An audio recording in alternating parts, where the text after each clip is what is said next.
بینش آپ کی جانب آتے ہیں. ماشاءاللہ میں نے جیسے آپ کا شروعات میں انٹروڈکشن دیا, ملٹی ٹیلنٹڈ ہے آپ. اب میں یہی سوچتا ہوں کہ بینش سے سوالات کہاں سے شروع کروں, کیونکہ ماشاءاللہ اتنا آپ کے پاس ٹیلنٹ ہے. بینش آپ کی شروعات کہاں سے ہوئی؟ بچپن سے شوق تھا؟ کیونکہ ماشاءاللہ آپ بہت الگ الگ سیکٹرز میں کام کر رہی ہیں, تو آپ کی شروعات کیسے ہوئی؟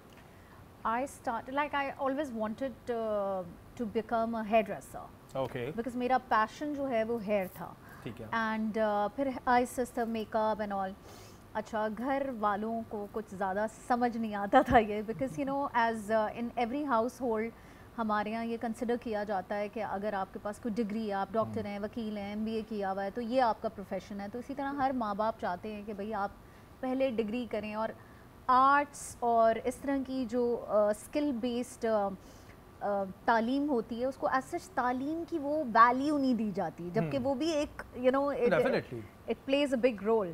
سو آف کورس تھوڑی سی ڈفیکلٹی ہوئی, ایسے گھرانے میں پیدا ہوئی تھی جہاں سب بہت ڈگری یافتہ ٹائپ, بہت زیادہ پڑھ رہے تھے, تو ہاں بہت پڑھ رہے تھے. تو ایک دم سے وہ ذرا سا تھا ماں باپ کے لیے کہ ہیئر ڈریسر مطلب ناک کٹانی ہے, تو وہ تھوڑا سا تھا بگننگ میں. بٹ فارچونیٹلی جب آپ ایک پڑھے لکھے خاندان میں پیدا ہوتے ہیں تو ان کے ویژنس بھی تھوڑے سے براڈ ہوتے ہیں. So I think my father trusted more on my vision, and he said کہ ہی ٹولڈ مائی مدر کہ مطلب کرنے دو, کر کے دیکھ لیتی ہے کیا ہی ہو جائے گا, تھوڑے سے سال ضائع ہو جائیں گے, یو نو. پھر بس کچھ اس طریقے سے کرنا ہوا کہ مجھے and I was very you know وہ جو نہیں ہوتے خوددار ٹائپ بچے, تو آئی ڈنٹ وانٹڈ, بیکاز یہاں پہ آپ کو پتہ ہے پاکستان میں ابھی تک کوئی بھی ایسا بیوٹی اسکول نہیں ہے جس کی ڈگری لے کے آپ باہر کہیں بھی کسی دنیا کے کونے میں کام کر سکتے ہیں, بائی دا وے, ٹھیک ہے. تو اور اس زمانے میں تو بالکل بھی نہیں تھا, اب شاید ایک ہے.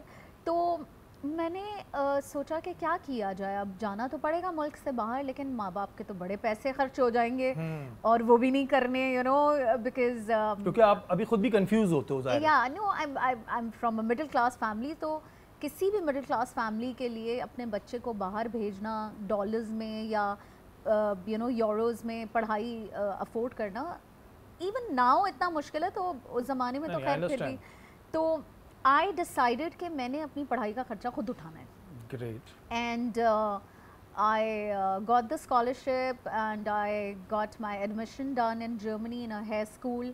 اور اتفاق سے میں جب وہاں سے واپس آئی تو وہاں جب آپ ایک رہتے ہیں, مطلب آپ جب 16 سال 17 سال کے اور آپ اٹھ کے کہیں ایک دم سے پاکستان سے باہر چلے جائیں, آپ پہلے کہیں اتنے ویسٹرن کنٹریز میں ٹریول نہ کیا ہوا ہو اور وہاں ایک لمبا عرصہ گزاریں ایز اے اسٹوڈنٹ, تو آپ بہت ساری ایسی چیزیں دیکھتے ہیں کہ جس کو دیکھ کے میں ونڈر کرتی تھی کہ ہمارے ملک میں کیوں نہیں ہے, ہمارے ملک میں کیوں نہیں ہے, you know why are we living in this you know kind of environment where ہمارے بچوں کو وہ چیزیں نہیں مل رہی, یا ہمارے جنرل نیسیسٹیز میں چیزیں دیکھتی تھیں. So I decided at that time that you know even if I go back whatever profession I am gonna pursue or whatever, I will make sure کہ I'll make a point that I will make a difference.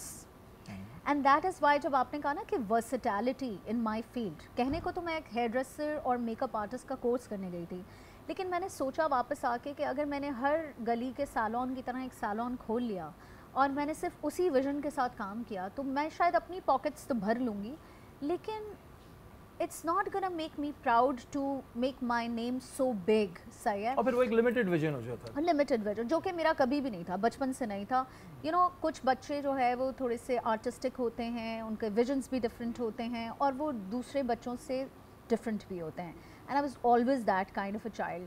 تو میں جب واپس آئی تو میرے پاس 2 options تھے کہ میں ایک ہیئر ڈریسر بن جاؤں سالون کھول کے اور اپنا کام کروں, اپنے پیسے کماؤں, اور پھر میں نے یہ سوچا کہ ہمارے پاس بیوٹی اسکولس نہیں ہیں, so why not start educating. That's when I became educator. جب میں ایجوکیٹر بنی تو وہ ایز این ایجوکیٹر اتنا کام اچھا ہونے لگ گیا اور لوگ سیکھنے میں like you know word of mouth سے چیزیں ہونے لگی, تو پھر میرے پاس 1-2 سیلیبریٹیز سنتے آئے, کیونکہ ان کے کچھ ہیئر کے ایسے مسئلے تھے, کیونکہ کیمیکلز میں بھی ڈیل کرتی ہوں میں, تو ان کے کچھ مسئلے تھے جو ان کے کسی پروجیکٹس میں رکاوٹ بن رہی تھی, تو وہ آئے, دے فاؤنڈ می. اب وہ 2 آئے اور اس کے بعد پھر there was no looking back. ہاں ایک چین بن گئی, اور بالکل there was no looking back. ماشاءاللہ I worked with all the female actresses and models and fashion designers, so بالکل جی، اور جو آج میرے دونوں گیسٹ ہیں وہ دونوں اپنی اپنی فیلڈ میں بہت ہی اچھا کام کر رہے ہیں، اور بالکل ہی وہ کہتے ہیں نا کہ وہ والے بچے نہیں تھے جنہوں نے ایک لمیٹڈ ویژن کے ساتھ کام کرنا تھا، دونوں کا ویژن بہت بڑا تھا